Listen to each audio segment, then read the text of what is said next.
So hello everyone, my name is Dana Kušnírová and I am a historian from Slovak Republic. I have a PhD in Slovak history, and in my research I am mostly interested in socialist period of Czechoslovakia after 1945 with a focus on urbanism and building industry, and also some economic history. So for the purposes of this lecture, I decided to divide the history of Visegrad countries after 1945 to two periods. First would be from the 40s and in the 50s, when these countries went or underwent intense socialist industrialization. And so the second period would be from the 60s and onward, when these countries went through some democratization processes, when this era is known that they were allowed to criticize the previous period, the Stalinism, the whole industrialization process, and then this was followed by the 70s and 80s when it was more and more obvious that the socialist economies are lagging behind the West, and one of the main reasons why the whole communist regime failed was obviously the economic policies and the whole economic situation of these countries.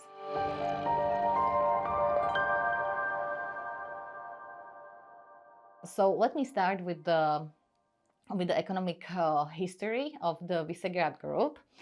So for the socialist period from 1945, we can identify four main characteristics. And these are, in my opinion, land reform, then there is nationalization, then industrialization, and central planning. Let me start with land reform. So land reform and also nationalization were implemented in the whole East Bloc, not just in the Visegrad countries. And these policies were implemented right after 1945, right after the end of the Second World War. So the land reform followed the ideology of socialism that the land should belong to the people who are working on it. So it was to be distributed between people, because in the previous years or in the past, the land in Czechoslovakia, in Hungary, in Poland was owned by usually big aristocratic families or by some wealthy landlords. So it was to be distributed, the land. Then so there was the nationalization. So the point of nationalization was basically that they tried to redistribute the wealth, or that the communists tried to erase the social classes. And so the best way to do it was to ban the owning the property or private owning of the properties. So everything was nationalized. First, it started with the enterprises that employed 500 people and more, but then it was also moved to the enterprises with medium-sized enterprises until there was really no private ownership in the Visegrad Group countries. Also, somebody might argue that nationalization is not something that would be characteristic only for the communist regimes, that this was also done in the democratic countries, but there are differences in the communist regimes. When they nationalized the properties, people were supposed to be compensated for them. There were several conditions that they should fulfill, and then they should get something from the state for their nationalized property. However, that was not the case, and very few people, and even if somebody was actually compensated for their loss of the properties. So we went through the land reform, to the nationalization. So now I will move on to central planning, or to the planned economy and whole concept of the planned economy. The Visegrad countries in the economic policy, they followed the Soviet Union example from the mid-war period when they were able to, build this huge Soviet industry as it appeared on the outside. We now know that it was due to huge sacrifices from the people of Soviet Union. So the main concept of the central planned economy is to replace market-driven economy by the economy that is driven by the state, and the state is trying to eliminate the class disparities and to create a classless society when nobody owns anything, so everybody should be happy. So that was the centrally planned concept of the centrally planned economy. It was planned centrally from one center. Usually it was planned either by government itself, or there were planning agencies in existence, and they were in hierarchical order, like from the region, then state plan, region planned agency. So they were responsible, and they did this planning through the creation of five. The most famous are 5-year plans, but we know that they were 2-year plans, 3-year plans, 6-year plans. It really depended on the period about which we are talking about. Also, the planned economy is not something that is exclusive to communist governments. But again, the difference is that usually these plans, once they were set up, they were later modified. Usually, especially in the 50s, during the intense industrialization, they were accelerated. So the economic growth should be, like 50% more what it was in the previous decade, and these crazy plans that were not possible to accomplish.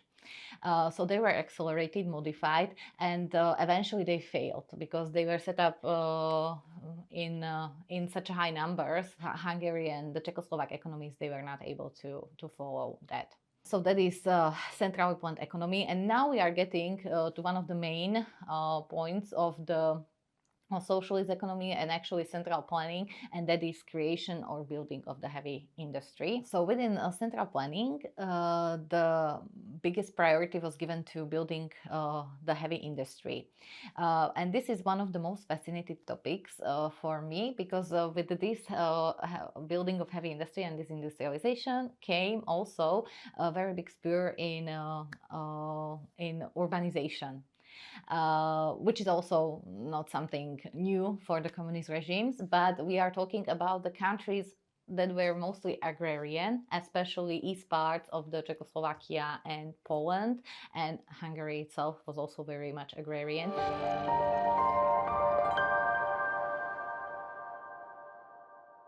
So the urbanization that was the result of industrialization was really huge, and it really changed the face of the country, of these countries. So if I should say some examples of the cities that were the result of socialist urbanization. So in Czech, there is the city of Havířov that was built from the scratch next to the coal reserves. Then in Hungary, there is, for example, Dunajváros or Kazincbarcika that was heavily industrialized. So in Poland, there is Gdynia Gdańsk and the city of Sopot. It must be noted that historians are calling this type of this model of industrialization imposed or forced industrialization, and the countries of Warsaw Pact, where it was imposed to them through the Comecon or institution of Comecon, where they meet once in a year or even often, and it was dictated by the USSR. You should produce that much steel and that much of coal and so on. That's why it is called forced or imposed industrialization. And the related industrialization and the related urbanization is called control, because it was controlled by the state. It wasn't something that was like in the example of England in the 17th or in the 18th and 19th centuries, when it was naturally urbanized by the, you know, by the natural industrialization, but this was, everything was set up by the state and controlled by the state. So since it was imposed industrialization, sometimes it wasn't in the best interest for the countries to be industrialized. For example, there is a city in east part of Slovakia that was Košice, where I am from. It was heavily industrialized, even though we are lacking the natural reserves needed for the steel plant that was built there. So the coal must be imported, usually from the Ukraine or from the northern Czechia. So it is not really, or it wasn't during the communist era, it wasn't really viable economically. It wasn't in the best interest of these countries to be industrialized, and yet since it was imposed, it happened. Maybe you are asking, like, why were the socialists so obsessed with the steel and with the industrialization and with the heavy industry? Because even when we take the example of Stalin, who we know that his real name was Djugashvili, his last name, but he changed it to Stalin because Stalin means in Russia steel. It's the whole ideology, and there are two reasons why that was happening. First is that even Lenin wrote at the beginning of 20th century that after USSR was created, that they should catch up on Western countries, and that was to be done through industry. That was what was USSR lacking at that time. So he knew that when they want to compete with the West, they have to be industrialized. He used actually the Russian word dogonyat, or to catch up. So the second reason, and why it was actually implemented in the Visegrad countries, was that of the worsening of the international relationship after the Second World War, when the Cold War started, especially after Korean War started in the 1950s. So Stalin was very paranoid, and he expected that the war with the West might start anytime. So the countries were pushed to for example, to produce steel, so that the arm industry would have enough materials. These are two reasons: to catch up on Western countries and to be prepared for the possible war that might happen. So now let's take a look at the planning of socialist cities. So for the 50s, the typical element of the urban planning was the use of socialist realism, of what you might know as Sorela, or sometimes it is called also Stalinism Baroque or Stalinist Baroque. So typical elements of Sorela are, for example, a regular pattern in urban planning, full of right angles, big squares, blocks of flats, and these flats are in the same height. Complexes of residential buildings were built that were closed. Classist columns and other historical elements on the facades of the buildings, and these usually celebrated national motifs and the building of a new countries, and that could be also used for the spread of propaganda. However, we can also pinpoint some positive elements of the Sorela, for example, a lot of green spaces and spacious boulevards. So we can also talk about a special position that cities and urban spaces actually had in socialist ideologies. So when we go back to Karl Marx and his writings, he wrote that, or he thought that the rural areas opposite to the urban areas were barbaric, whereas the cities and urban spaces where the civilization was. And Engels, Marx's friend and collaborator, he wrote, and I'm quoting, that the rural population must be torn from the isolation and stupidity in which it has lived almost unchanged for millennia.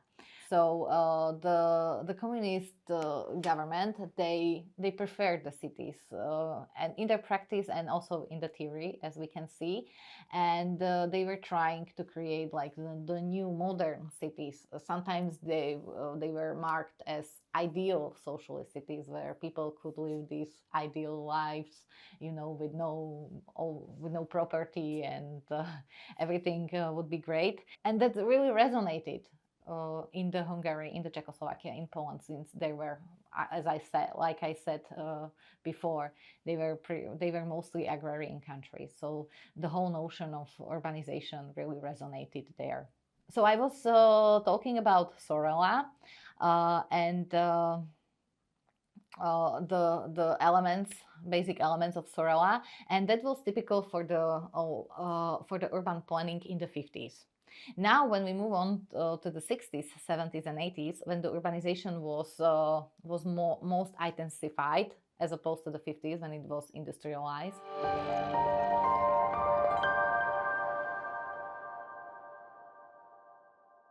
So, in the later period of socialist urbanization,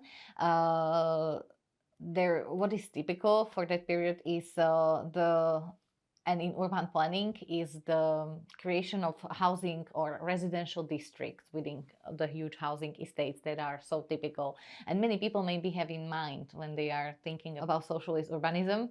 And so you may ask, what is the residential district, how they imagine it, the socialists or the communists. Here is the explanation quoted from the 60s book about urban planning from Czechoslovakia. The basic organizational element of the residential area of the city is the residential district, for which the principle of a safe and hygienic environment with an area of green space applies. Comprehensive basic services for daily needs are within reasonable walking distance. The possibility of daily recreation and amateur forms of cultural activity is ensured. The district should provide the prerequisites for socialist forms of coexistence. It is necessary to exclude traffic from the district area and to run collective communication along its perimeter. In this way, each district is also connected to public transport. So this is how the socialists imagine the ideal living environment for people. And if we take a look at the present times, many people in Visegrad countries live in these housing estates, in these housing districts, and it's a nice place to live. You have all these civic amenities within walking distance, like for example schools, parks, doctors, post office, and you don't even have to like really leave your residential district. So obviously it's not ideal living situation, but it serves its purpose. So in that way, we can say that the communists were actually successful, and yeah, they created nice living environment for people.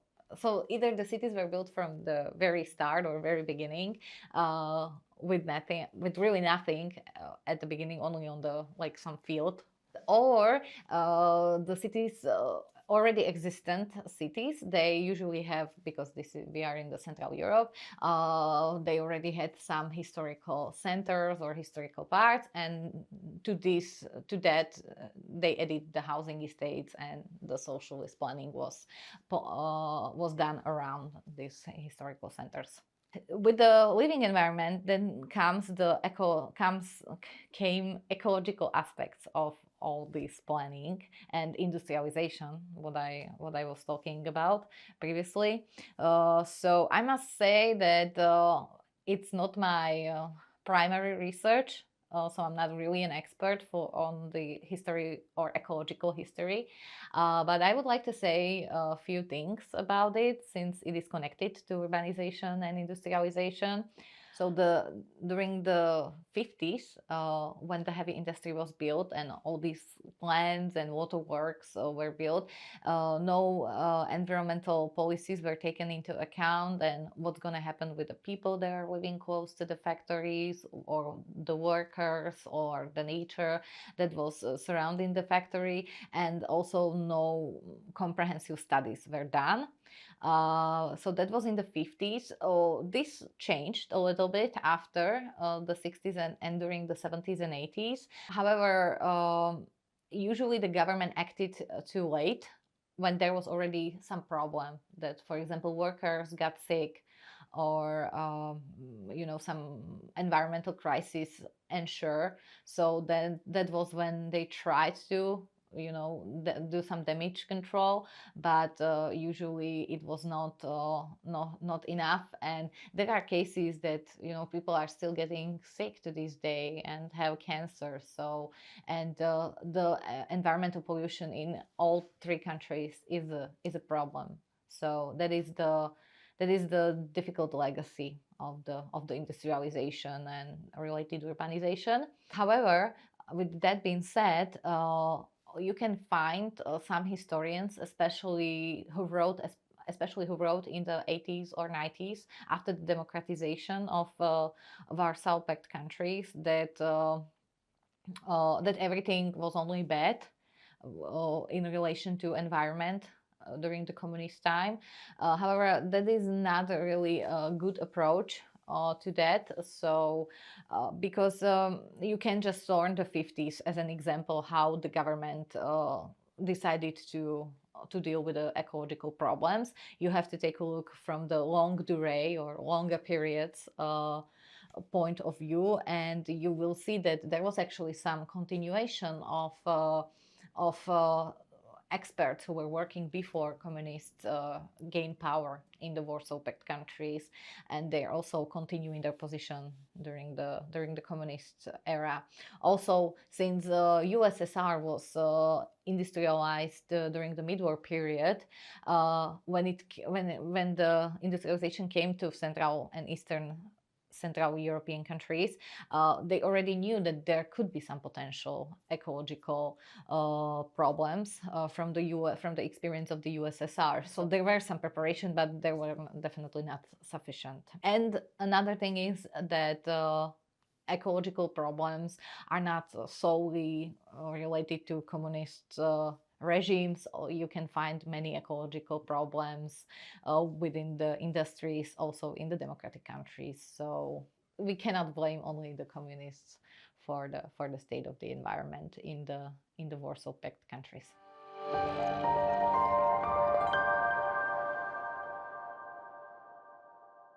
So to sum up my video lecture, I was talking about two main topics, and that was the economic policies of the Warsaw Pact countries, and that included land reform, nationalization,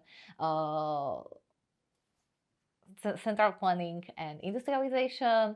Then we were talking about the urban planning and socialist urbanism during the 50s, when it was affected by Sorella, or socialist realism, and style of socialist realism.